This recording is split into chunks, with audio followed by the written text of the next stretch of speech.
बोलिए बोलिए। सर, जम्मू कश्मीर के कुलगांव में जो है 2 मजदूरों पर अटैक हुआ है, एक की मौत हो गई है, एक घायल हो गए, क्या कहना चाहेंगे? ये सवाल आपने जो पुणे में देश के गृह मंत्री आए हैं, रात के अंधेरे में लैंड हो गए और भारतीय जनता पार्टी के लोगों ने उनके स्वागत के बड़े बड़े बैनर्स लगाए हैं कि देश के चाणक्य का पुणे में आगमन हो गया है। ऐसे बैनर्स होर्डिंग बड़े बड़े लगाए हैं। ये सवाल जो है गृह मंत्री से पूछना चाहिए जाकर कि 2 लोगों की हत्या फिर एक बार हुई है।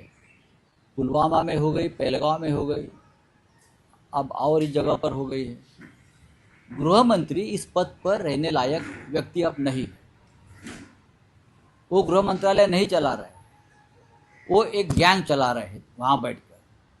वो गैंग व्यापारियों की है, वो गैंग गुंडों की है, वर्दीधारी गुंडों की है, और अपोजिशन को ख़त्म करने के लिए वो काम कर रहे हैं।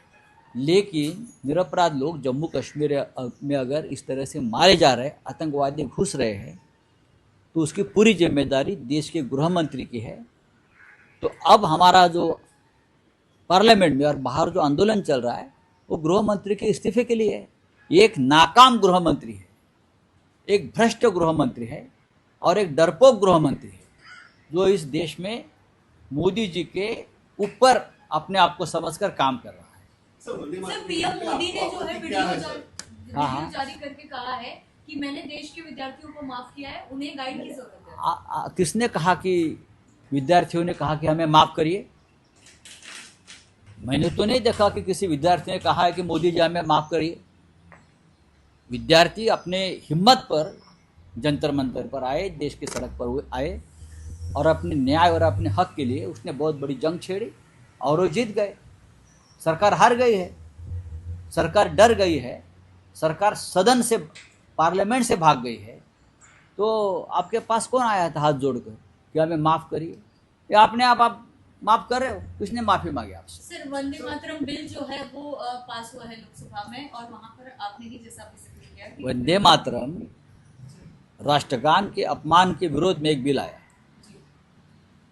और पूरी चर्चा में, और जब बिल मंजूर हो रहा था लोकसभा राज्यसभा में, प्रधानमंत्री और गृह मंत्री गायब रहे।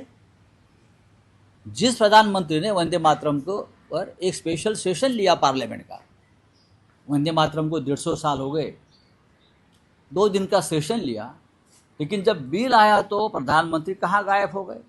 ये तो राष्ट्रगान का अपमान प्रधानमंत्री ने किया है। प्रधानमंत्री और गृह मंत्री की ज़रूरत थी उस वक्त पार्लियामेंट में। राष्ट्रगान के ऊपर एक बिल पर चर्चा हो रही है और देश के प्रधानमंत्री नहीं, देश के गृह मंत्री नहीं, तो दोनों, ये तो राष्ट्रद्रोह का मामला बनता है। कायर है ये दोनों। कहाँ गए ये लोग? दुनिया को राष्ट्रभक्ति का पाठ पढ़ाते हैं और खुद भाग जाते हैं। Thank you. क्या आपको लगता है माफी मांगनी चाहिए किसने? पीएम और एचएम को? देश के पीएम और एचएम को माफी मांगनी चाहिए? उनके ऊपर राष्ट्रद्रोह का मुकदमा चलना चाहिए। कहाँ गए थे आप लोग जब वंदे मातरम बिल पर चर्चा चल रही थी? आप कहाँ भाग गए थे? अब दूसरों को राष्ट्रभक्ति का पाठ पढ़ाते हो ना, तो आप कहाँ थे? दोनों सदन में थे, दोनों